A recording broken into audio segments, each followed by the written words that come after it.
Calgary, Levi Mitchell was back on the practice field Friday. Well, sort of. Calgary Stampeders quarterback Levi Mitchell is optimistic he didn't suffer any serious damage in his knee after being knocked out of Thursday's game against the Ottawa Red Blacks in Ottawa. Justin Tang, the Canadian press, the Calgary Stampeders quarterback attended the team's rundown Friday, one day after its dominant 27-3 road win over the Ottawa Red Blacks. But Mitchell only watched as he wore a sleeve on his injured right knee. Mitchell was injured with a little more than 5 minutes remaining in the second quarter when he was hit low by Ottawa defensive lineman Danny Mason, who received a 15-yard roughing the passer penalty.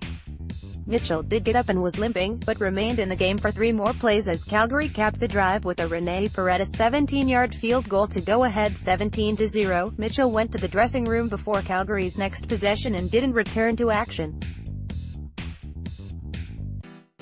He returned to the sidelines in the second half and watched the remainder of the game in uniform. Article continued. Levi Mitchell, the CFL's 2016 Outstanding Player, was 16 of 21 passing for 166 yards and 1 touchdown before being replaced by Nick Arbuckle. Mitchell was scheduled to undergo medical tests Friday, but was optimistic he didn't suffer any serious damage in his knee. He also felt Mason, a former Stampeder, didn't intentionally try to hurt him. "I know Danny Mason, so I know he's not trying to take shots or go after anybody," Mitchell told reporters Friday. "When you see it on the film it doesn't look good as far as the way he went down, but I think he's just playing hard." Calgary head coach Dave Dickenson opted to take a philosophical approach to Mitchell's injury. "It's football," he said. "There's going to be injuries sometimes, unfortunate ones that can't be prevented. The refs made the call.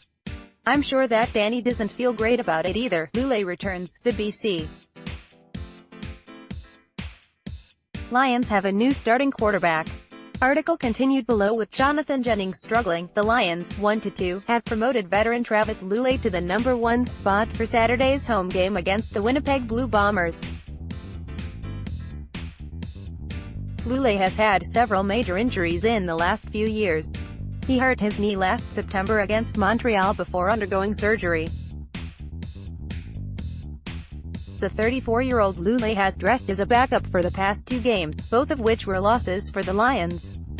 Jennings is 7th in the CFL in passing this year, throwing for 487 yards, 2 touchdowns and 3 interceptions. After Lule was hurt last year, Jennings went 1-6 as a starter.